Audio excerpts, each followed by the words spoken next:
वो मई 68 की वाणी चल रही थी। तीसरे पेज के अंतिम लाइन में बात चल रही थी।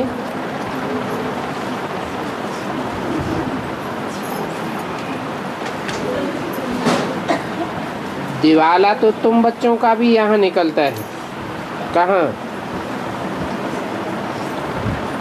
यहाँ माना इस संगम युग में भी बहुत से बच्चे हैं जिनका पुरुषार्थ का दिवाला निकल जाता है। उसका उदाहरण दिया कब बहुत अच्छी सर्विस करती, औरों को समझा बनती, फिर दिवाला मारती। माया बड़ी जबरदस्त है। मैं क्या कर सकता हूँ? 2/5/68 की वाणी का चौथा पेज। बहुत अच्छे अच्छे बच्चे भी गिर पड़ते हैं। ढेर के ढेर बच्चे हैं जो पुरुषार्थ करते करते गिर पड़ते हैं। ये बाप है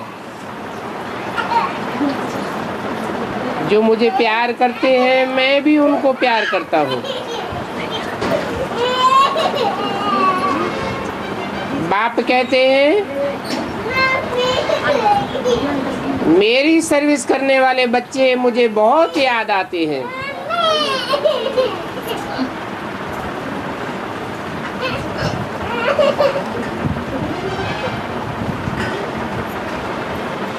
मैं बैठता हूँ तो सिर्फ तुमको नहीं देखता हूँ, उन बच्चों को भी देखता हूँ जो बहुत अच्छी सर्विस करते हैं, मेहनत करते हैं, वो भी मुझे बहुत याद पड़ते हैं।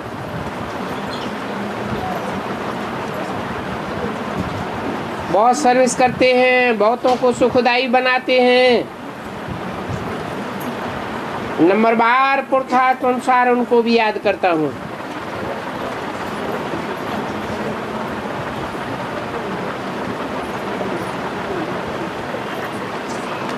जानता हूँ कि इनकी आत्मा सर्विस नहीं करती है तो ये क्या पद पावेंगे।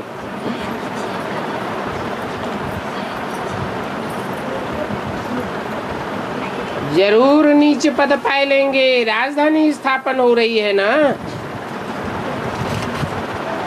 राजधानी में तो ऊंचे ऊंचे मर्तबे वाले भी होते हैं और नीचे मर्तबे वाले भी होते हैं।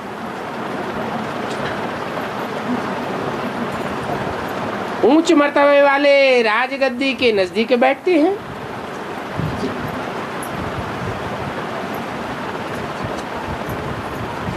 बाप हर एक बच्चे के पुरुषार्थ को जानते हैं। इन सभी बच्चों को किसने लाया?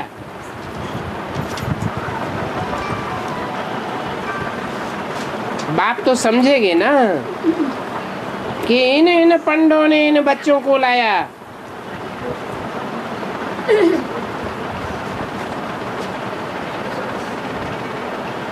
पंडे के बच्चे पांडव ही सर्विस करते हैं।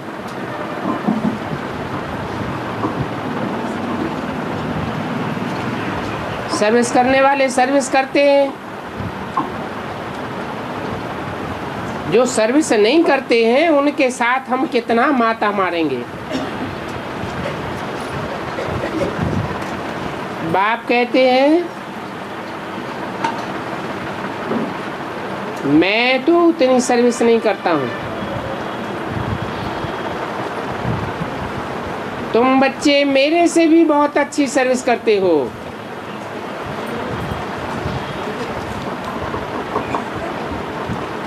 क्योंकि तुम बाप को प्रत्यक्ष करते हो,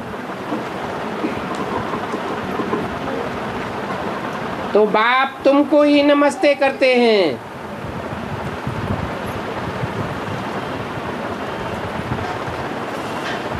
बाप को प्रत्यक्ष करना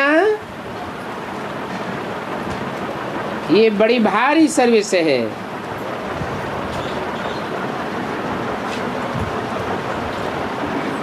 बाबा तो एक ही जगह पर बैठे हैं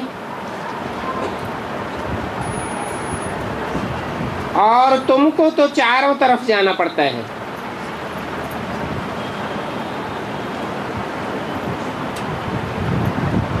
ये कौन से बाबा की बात है? कौन से सन की वाणी है?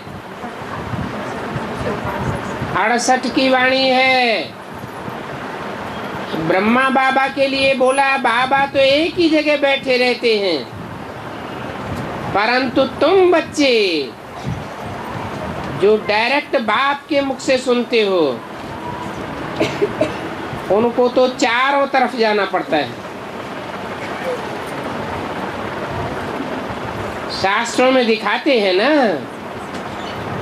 चारों दिशाओं में जीत पाने के लिए गए।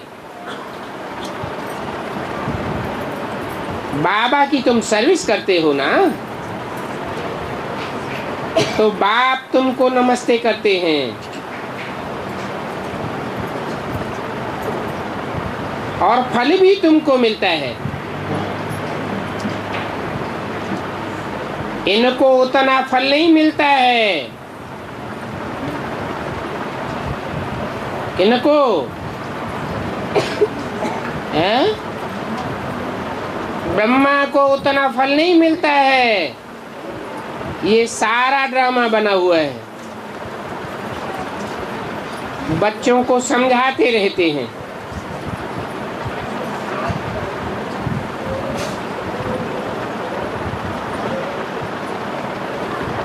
वहां से ही याद करते आए हैं जहां से हम आते हैं। हम जाते हैं बच्चों के पास झुंड में, पुरानी पतित दुनिया में, पुराने पतित शरीर में।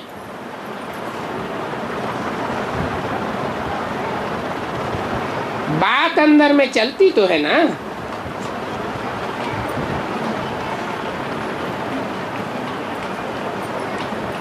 भक्ति मार्ग वाले तो समझते हैं कि बैल पर सवारी लेकर के आया,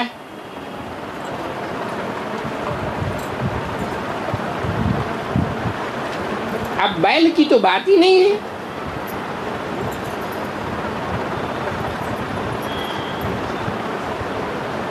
बाप तो 3 मूर्तियों के साथ आते हैं।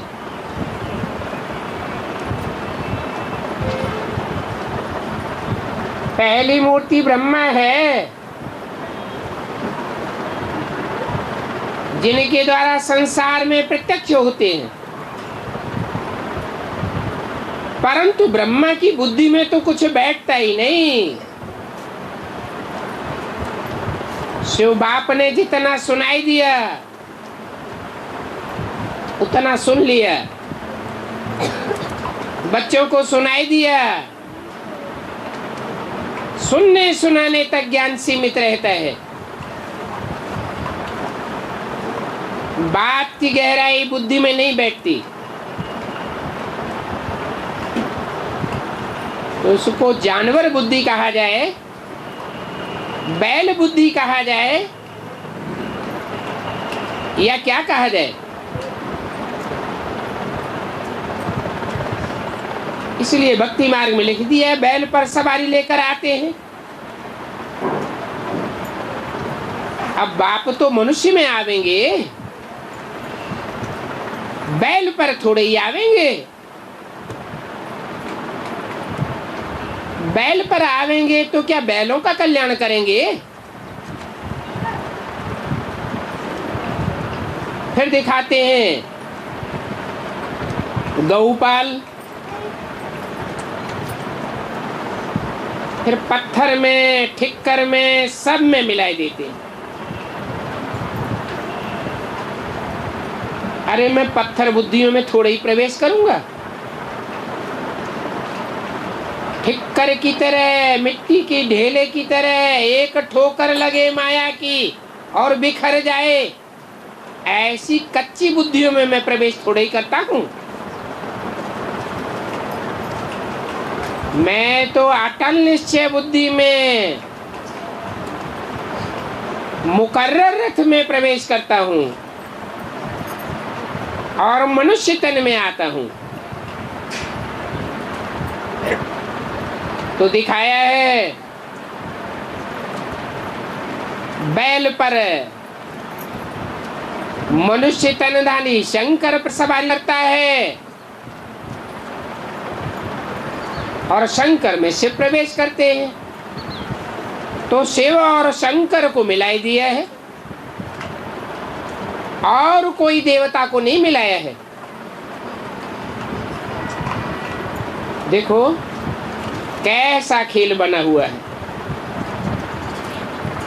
और ये सारा खेल जो बना हुआ है वो ड्रामा प्लान अनुसार बाबा ही समझाते हैं। ये प्रवेशता का रहस्य बाप के सिवाय और कोई समझा ही नहीं सकता।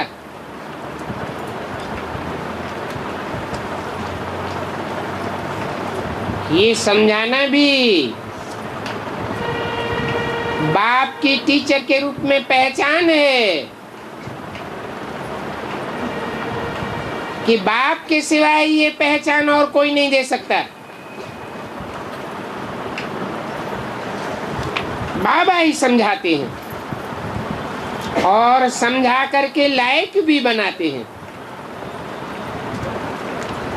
ऐसे नहीं कि ब्रह्मा के तन में सुनाकर चले जाते हैं, फिर हम बच्चे अपने आप समझते रहते हैं,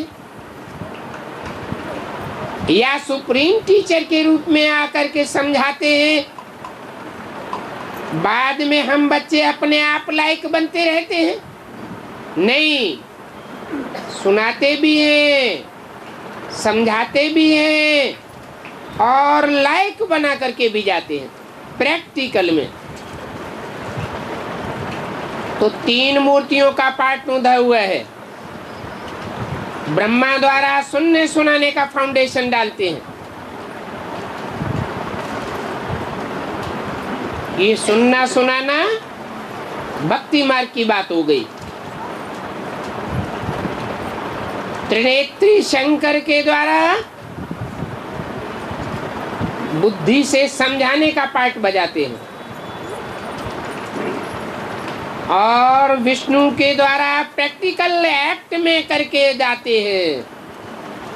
प्रैक्टिकल पार्ट बच्चों का दैवत्व प्रत्यक्ष हो जाता है। तो लायक बना के जाते हैं ना। अभी तुम बच्चों को 2 बाप हैं।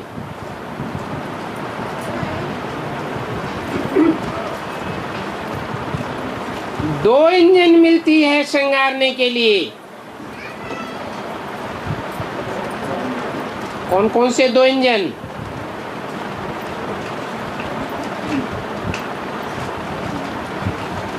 है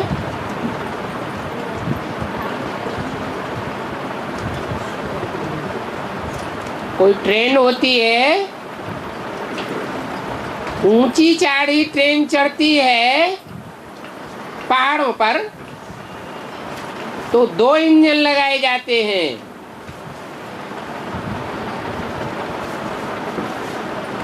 साधारणतः मैदान में दौड़ती है तो 1 इंजन ही काम करता है। तो यहाँ 2 इंजन कौन से हैं?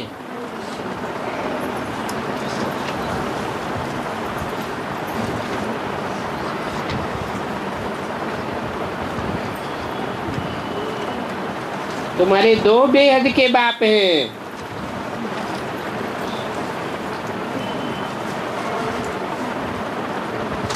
एक है बिंदु बिंदु आत्माओं का बाप,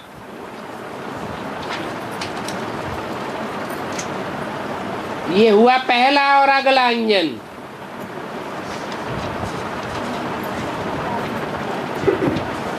और पीछे जो इंजन लगता है वो धक्का देने वाला इंजन होता है।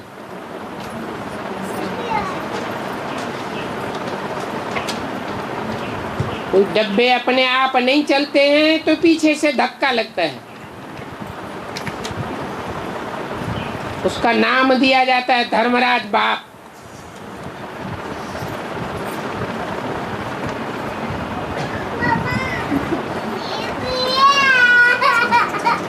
तब तुम जेवर आदि धारण करते हो तो बाप तुमको श्रृंगारते हैं ना। ये दिव्य गुणों के जेवर हैं, नहीं तो तुम जेवर आदि भी उतार देते हो। एक राजा का मिसाल है,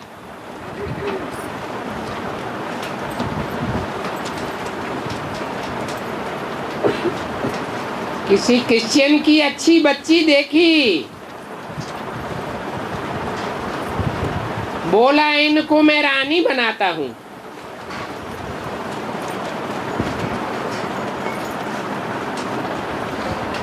परंतु उसमें अकल तो था नहीं।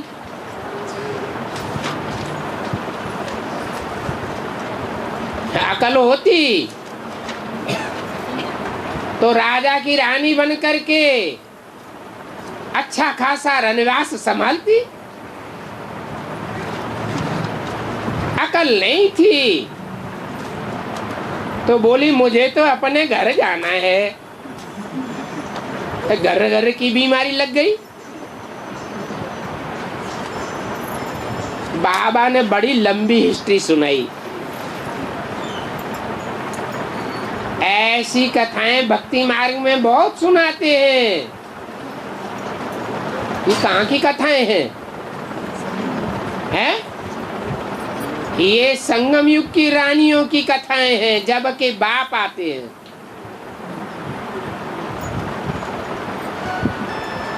अकल की बात है। यहाँ भी बाप के पास कितनी आती हैं।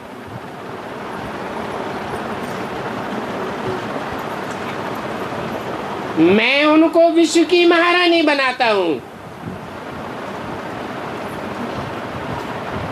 फिर घर घर की बीमारी पकड़ती है तो मुझे ही छोड़ करके चली जाती है।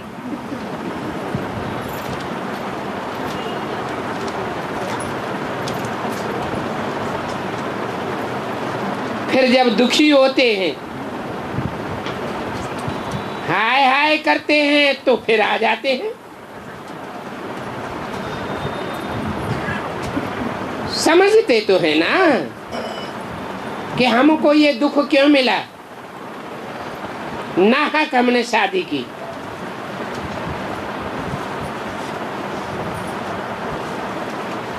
फिर भी कोई कोई निकल पड़ते हैं।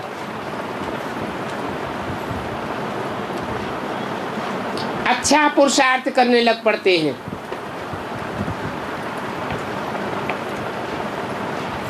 ठोकर खा करके भी ठाकुर बन जाते हैं।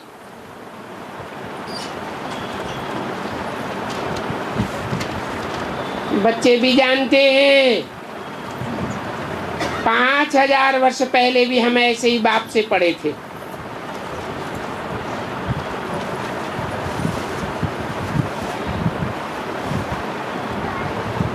बाप मिला, पहचाना, हरकती दी, डाइवोर्स दिया, फिर ठोकर खाई, फिर वापस आ गई।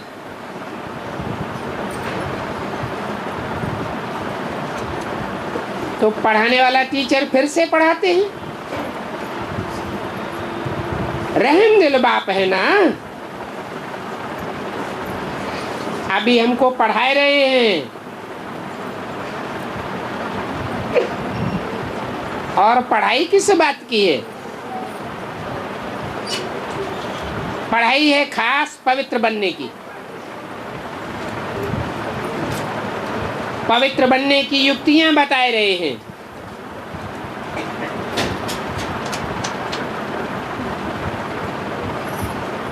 जिसके लिए आधा कल्प तुमने भक्ति की है।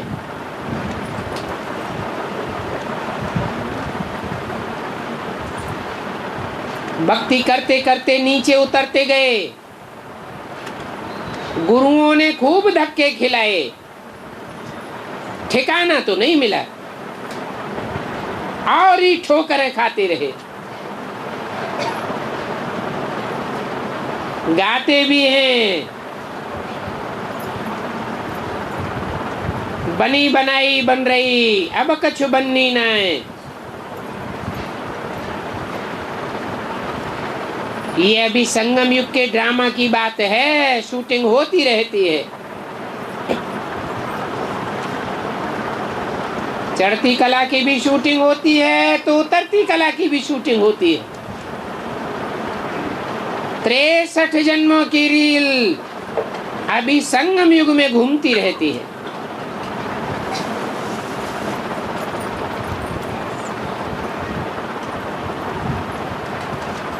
पवित्र बनने के लिए तुमने आधा कल्प भक्ति की, परंतु पतित ही बनते गए। भगवान वाच है, भक्ति करते करते एक भी मोक्ष को नहीं पाते हैं।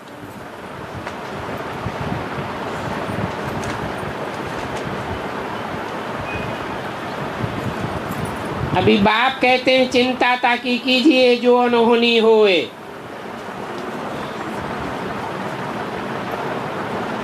नई कोई बात होती नहीं है।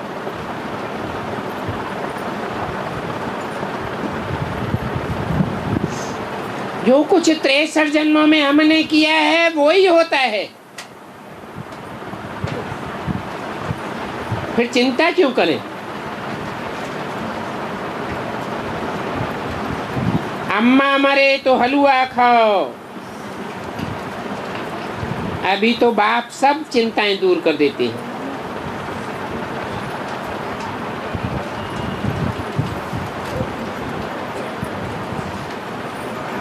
ये अम्मा मरे तो हलवा खाओ, अम्मा के लिए ही क्यों बोलते हैं, बप्पा के लिए क्यों नहीं बोलते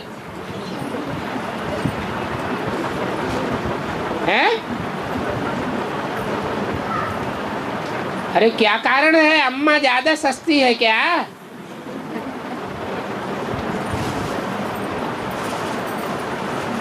संगम युग में अम्मा ब्रह्मा ने शरीर छोड़ दिया तो कोई हलवा खाने की बात है? कोई हलवा खा लिया क्या है? हाँ, और ही श्रेष्ठ गहरा ज्ञान मिलता है एडवांस में आकर के। क्लास ट्रांसफर हो जाता है तो ज्ञान जब ऊंचा मिलता है, पहचान बाप की ऊंची मिलती है, एडवांस पुरुषार्थ भी होता है।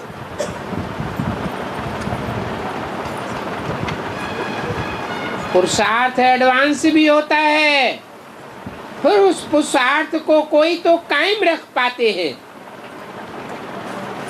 कोई फिर संग के रंग में आकर के पुरुषार्थ को डाउन कर देते हैं। सतो प्रधानता से नीचे उतर के तामसी स्टेज हो जाती है। जब तक सात्विक स्टेज में रहते हैं, मनन चिंतन मंथन गहराई से चलता है, सात्विक मंथन चलता है, और बाप की याद का हलवा तीखा तीखा मिलता है, गरम गरम, जो आत्मा की ताकत को खूब बढ़ाता है। इसलिए बोला चाहे लौकिक में अम्मा मरे तो भी हलवा खाओ, खुशी हो जाओ, क्योंकि अम्मा मोह की कीड़ियां होती है लौकिक दुनिया में।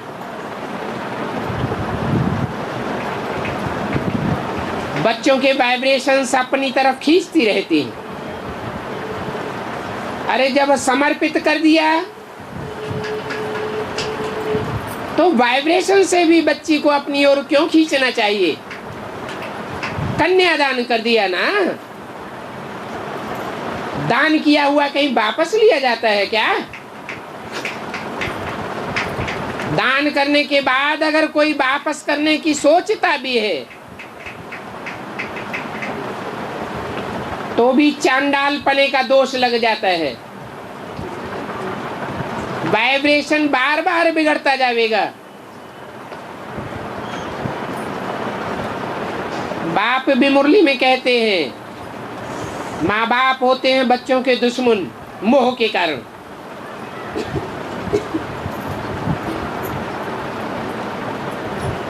अभी तो बाप ने तुमको मंत्र दिया है,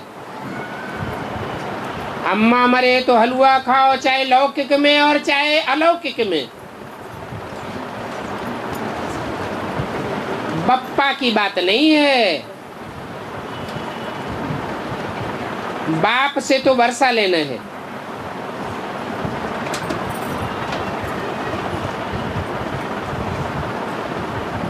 बाप अमरनाथ बन करके आया है और रचयिता बाप द्वारा ही रचना के आदि मध्य अंत को तुमको जानना है।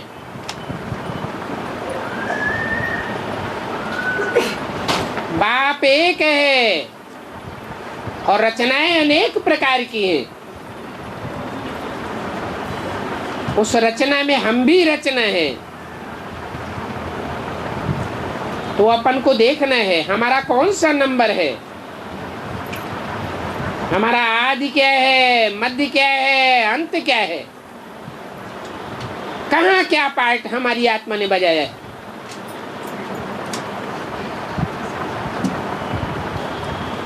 क्योंकि बाप ही आकर के रचयिता और रचना के आदि मध्य अंत का राज समझाते हैं।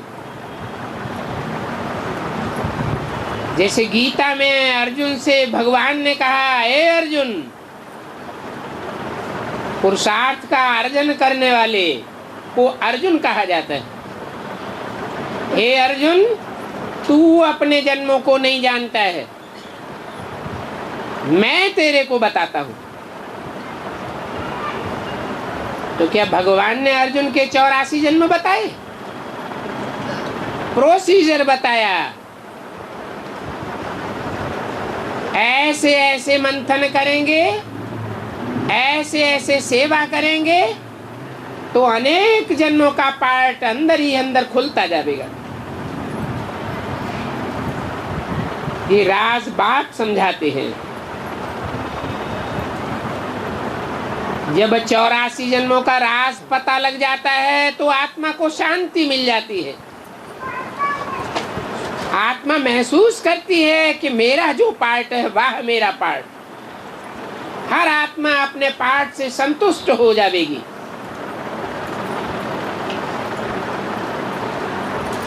कोई तो ऐसी आत्माएं भी हैं जो एक जन्म का पार्ट बजा करके फिर चले जाते हैं।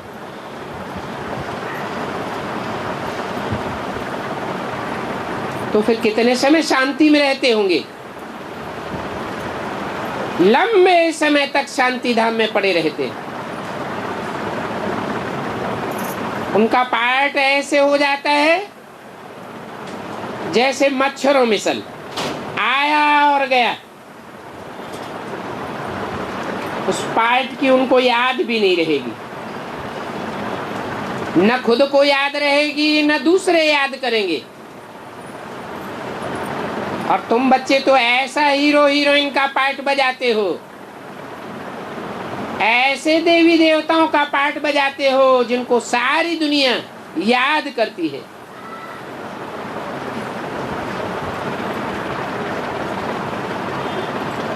पैराडाइज को,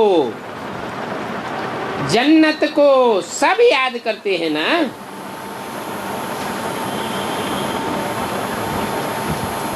याद तो फिर बड़े बड़े एक्टर्स ही रहेंगे ना। ऑलराउंड पार्ट बजाने वाले याद नहीं रहेंगे क्या? ये है ज्ञान की बातें। सारा दिन ज्ञान बुद्धि में टपकता रहे और सुबह को याद की यात्रा में ठहरना है।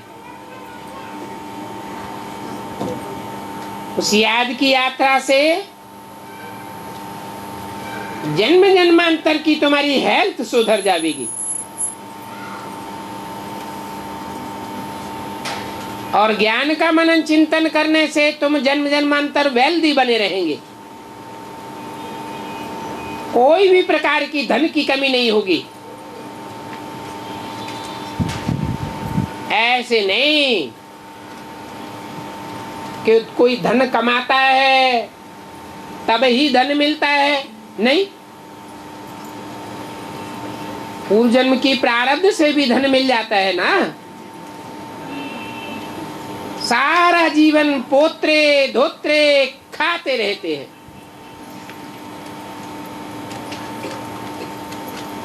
अभी बाप के तुम बच्चे बने हो, बाप आए हैं तुम्हारी जन्म जन्मांतर की कमाई कराने के लिए।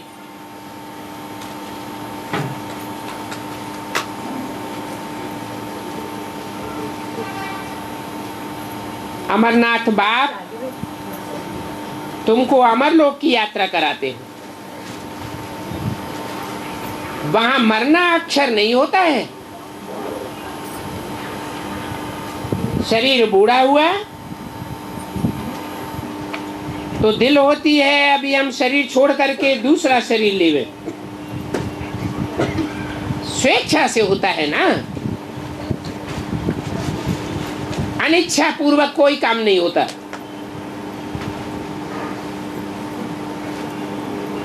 सर्प का मिसाल भी दिया जाता है। ये मिसाल आदि तो सब इस समय संगम युग के हैं। जरूर तुमने सर्प मिसल शरीर त्याग किया है अपनी स्वेच्छा से। ये पुराना हड्डी मांस मज्जा त्वचा का शरीर खलास होता जाएगा और नया शरीर मिलेगा। तो ये भ्रमरी का दृष्टांत, सर्प का दृष्टांत, ये सब अभी संगम युग के दृष्टांत हैं जो फिर भक्ति मार्ग में गुरु लोग बतलाते रहते हैं। इनके अर्थ को तो समझते ही नहीं है। अभी तुम अर्थ को भी जानते हो।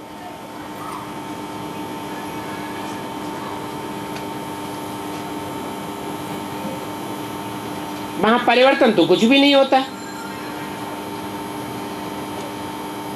अभी बाप बतलाते हैं कि यहाँ 2-4 सब्जेक्ट्स मुख्य हैं। एक तो अपन को आत्मा समझ बाप को याद करना है, यह है याद का सब्जेक्ट मुख्य। गृहस्थ व्यवहार में रहते रहते आत्मा आत्मा भाई भाई समझना है। ये मेरी पत्नी है, ये मेरा पति है, ये मेरी सास है, ये नंदोई है, ये देवर है। ये सब भाव खलास हो जाना चाहिए। तुम जानते हो अभी नई सृष्टि रचने के लिए बाप आया हुआ है। पुराने संबंधों की दुनिया ही खलास होने वाली है। बाप के कार्य में हम स्वेच्छा से परिवर्तनशील बनेंगे, परिवर्तन करने में निमित्त बनेंगे तो हमारा ऊंचा पद बन जाएगा। नहीं तो ड्रामा धक्का देकर के काम करावेगा।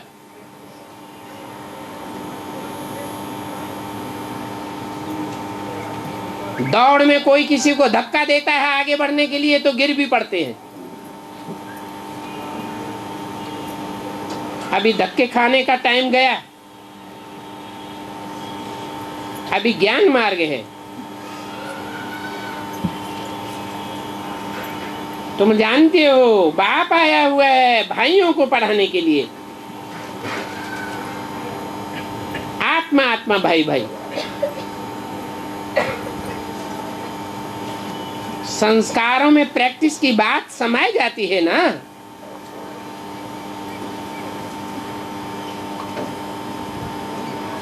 जानते हो 84 जन्मों का अभी पार्ट हमारा पूरा हुआ। अभी हम आत्मा में नया संस्कार भर रहे हैं। सतयुग में सुख का ही संस्कार रह जाएगा। 63 जन्मों के दुखी होने के संस्कार खलास। अभी दुखदाई पुरानी दुनिया का पार्ट पूरा हुआ। अच्छा, मीठे मीठे सिकीले बच्चों को रूहानी बाप दादा का याद प्यार, गुड मॉर्निंग और नमस्ते।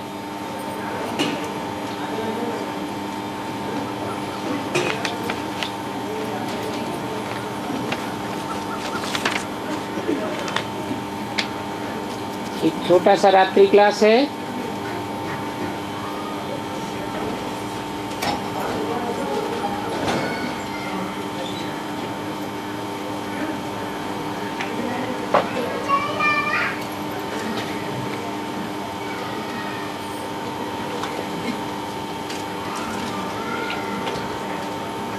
प्रथम मई सन 1968।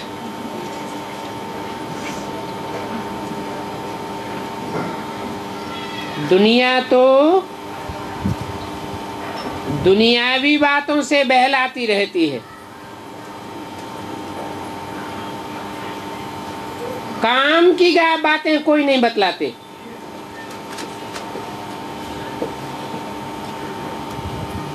भक्ति मार्ग की कथाएं सुना सुना कर ठोकरें खिलाते रहते हैं। और ये तो है ईश्वरीय बातों से बहलाने की बात। ये तुम बच्चों की है रूह रेहान।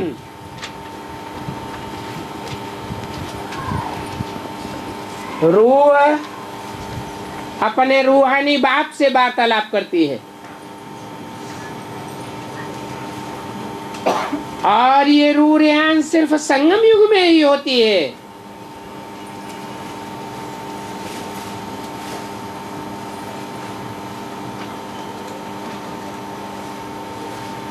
इस पुरुषोत्तम संगम युग पर ही बाप आकर के रूहों से रूहान करते हैं,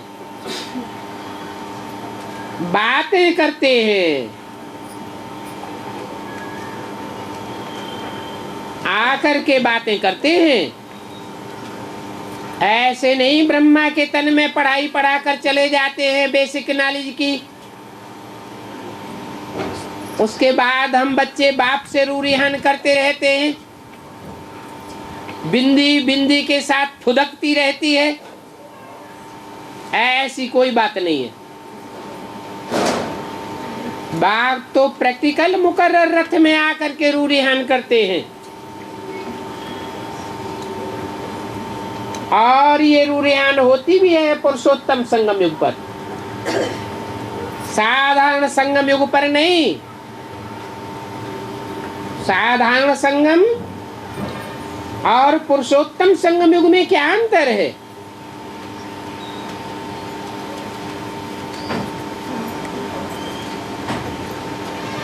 साधारण संगम तो सतयुग त्रेता का भी है, त्रेता द्वापर का भी है, द्वापर कलयुग का भी है।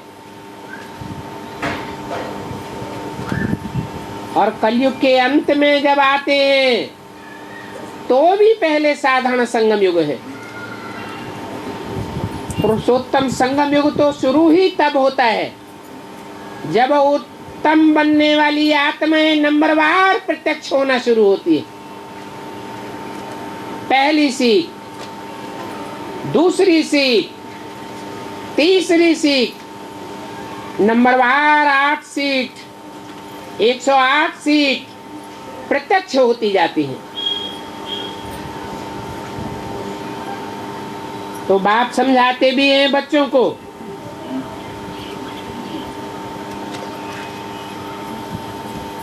कि पक्की पक्की रूह रेहान करने के लिए अपन को आत्मा समझो।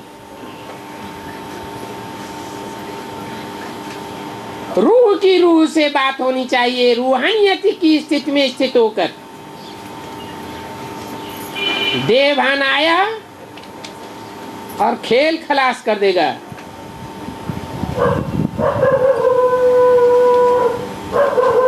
शिव को स्पिरिचुअल रूहानी फादर कहा जाता है।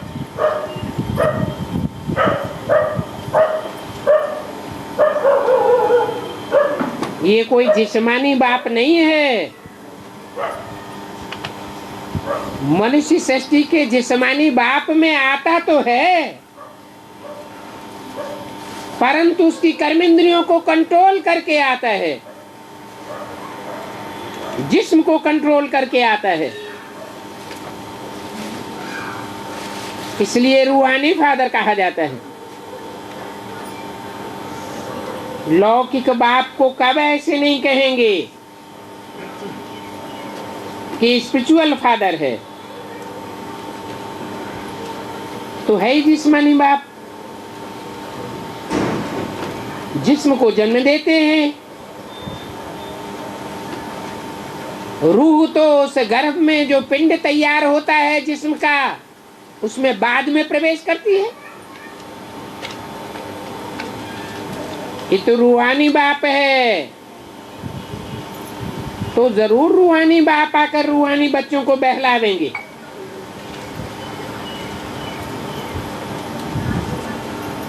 बहलाते बहलाते समझाते रहेंगे, हे रूहानी बच्चों। रूहानी बाप और क्या कहेंगे, घड़ी घड़ी कहेंगे रूहानी बच्चे।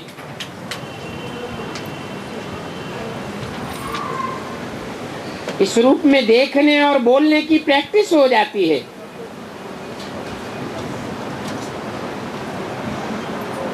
कल्प कल्प की ड्रामानुसार प्रैक्टिस हुई पड़ी है। समझाते हैं, मैं तुम्हारा बाप हूं,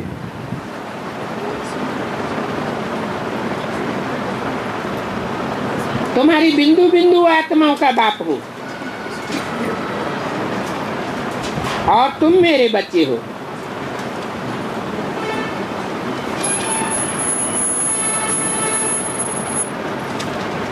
ऐसे भी नहीं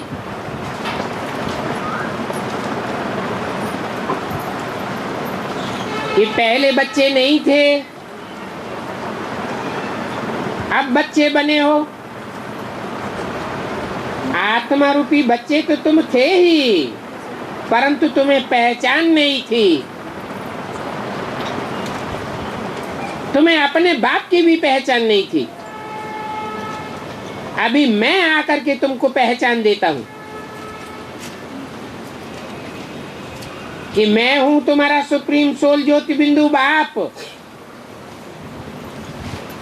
और इस मुकर्रर रथ के द्वारा इस संसार में प्रत्यक्ष होता हूं। तो अपन को आत्मा समझ है, मुझे प्रैक्टिकल में आए हुए बाप को याद करते रहो।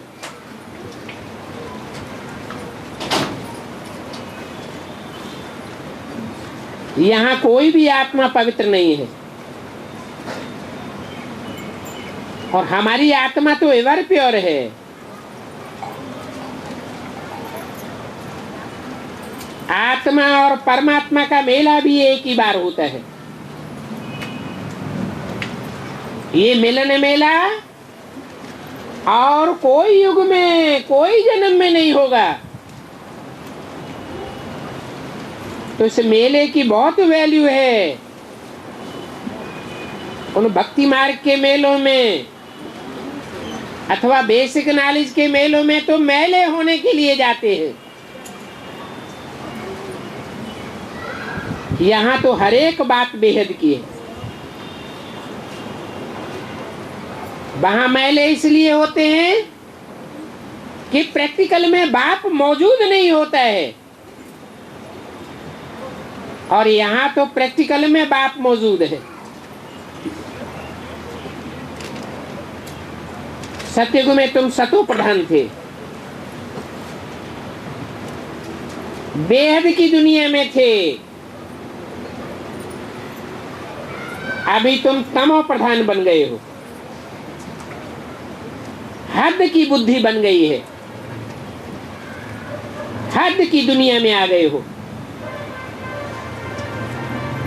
जब बेहद में थे तो बेहद का राजभाग था।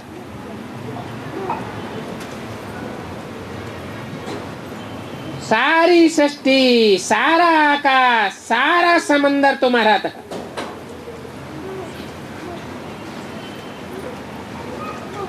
अभी तो ये नदी हमारी है, आधी नदी तुम्हारी है, सागर हमारा है, ये सागर का हिस्सा तुम्हारा है, ये आकाश हमारा है, वो आकाश तुम्हारा है।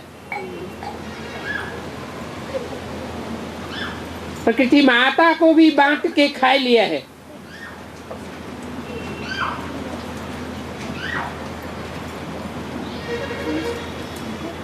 भक्ति मार्ग में बेहद के बाप को ही याद करते हैं,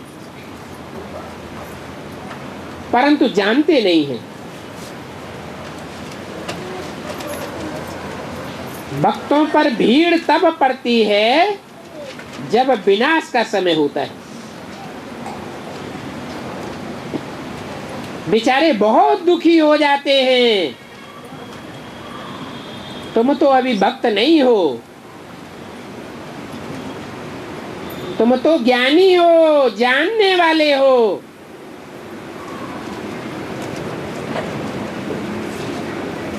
तो ज्ञानी बच्चे जो बाप के बच्चे बन चुके, हेवनली गॉड फादर के बच्चे, वो तो हेवन में होने चाहिए, दुख का नाम निशान नहीं, परंतु दुखी हो जाते हैं क्योंकि माया घड़ी घड़ी संशय में ले आती है।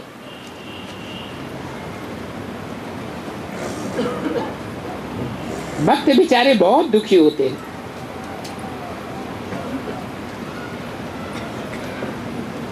माना जितना ज्ञानी होगा उतना दुख की स्टेज से परे होगा, और जितना ही अज्ञानी होगा खुद भी दुखी होता रहेगा, धमचक्कर मचाता रहेगा और उनको भी दुखी करता रहेगा।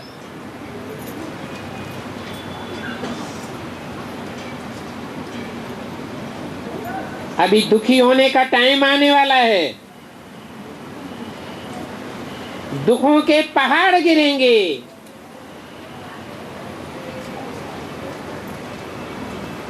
बच्चे जानते हैं ना,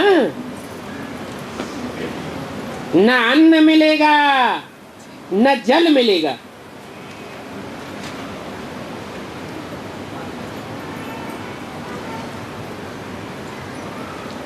हद में भी ये शूटिंग होती है, बाद में। पहले बेहद में शूटिंग होती है। न बाप की याद रूपी अन्न मिलेगा, अभी तो मुहैया हो जाता है।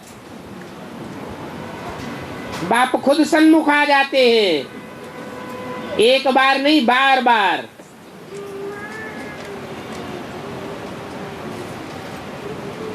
न अन्न मिलेगा, अन्न माने याद की खुराक। न जल मिलेगा, जल माने ज्ञान की खुराक भी नहीं मिलेगी। अभी तो डायरेक्ट बाप से सुनते रहते हैं। कम से कम टैप रिकॉर्डर या टीवी में तो देखते ही रहते हैं। सेकंड क्लास माल तो मिलता है।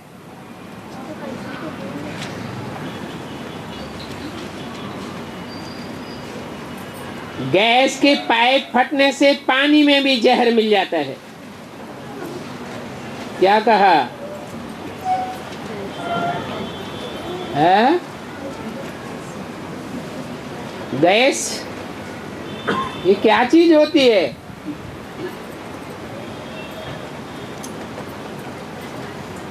गैस का पाइप फटता है ना, हद की गैस भी है और बेहद की गैस भी है।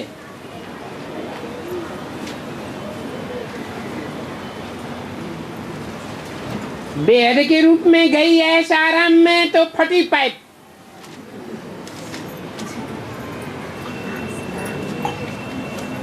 ज्ञान जल में भी जहर भर जाएगा।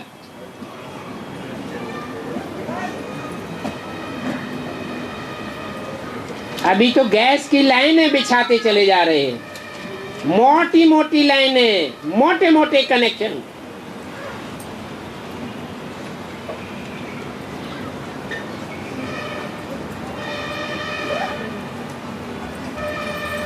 फिर टीवी में, टेप रिकॉर्डर में तो लाइन खत्म होने के कारण वो ज्ञान जल भी नसीब नहीं होगा,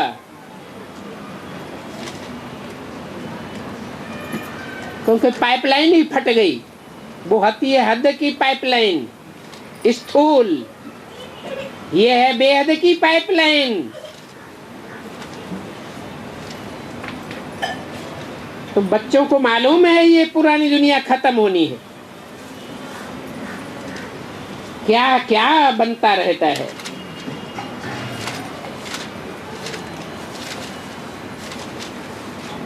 समंदर के अंदर से, सागर के अंदर से गैस की पाइपलाइन लाते हैं।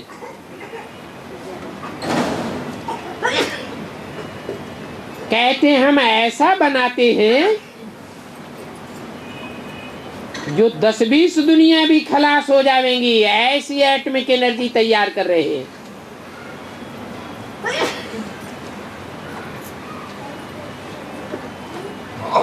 और ये खौफनाक चीजें कोई रखने के लिए थोड़े ही हैं, बड़ा खर्चा होता है। तुम जानते हो पुरानी दुनिया का विनाश हो जाएगा। अभी नई दुनिया के लिए, स्थापना के लिए हम पढ़ते हैं।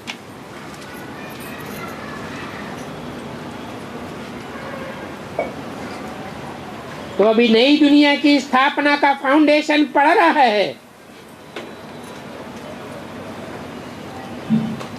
तुम बच्चे जानते तो हो ना कि हम नई दुनिया के लिए पढ़ते हैं। उनको अमरलोक भी कह सकते हैं। किसको? जो नई दुनिया का फाउंडेशन पड़ रहा है उसको अमरलोक का मतलब क्या है? जहां मौत न खाती हो। कौन सी मौत है? अनिश्चय बुद्धि मौत न होती हो। अभी ऐसा अमरलोक तैयार हो रहा है। पहले बेहद में अमरलोक तैयार होगा, वाइब्रेशन का तैयार होगा दुनिया, या हद की दुनिया तैयार हो जाएगी है? पहले बेहद की वाइब्रेशन की दुनिया तैयार होगी, जहां कोई भी अनिश्चय बुद्धि रूपी मृत्यु नहीं प्राप्त करेगा।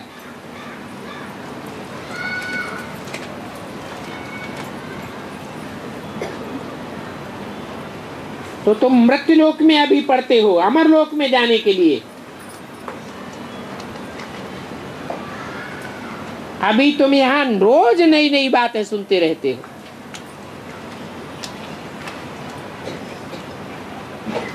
बाप आकर के नई दुनिया स्थापन करते हैं ना, तो तुम रोज नई बातें सुनते हो। नई नई बातों से नई दुनिया स्थापन होती है। पुरानी भक्ति मार्ग की दुनिया से तो, पुरानी भक्ति मार्ग की बातों से तो पुरानी दुनिया ही बनती गई। ये बातें तो बाप जाने और बच्चे जाने। जिन बच्चों के साथ रूरियान करते हैं वो बच्चे जाने।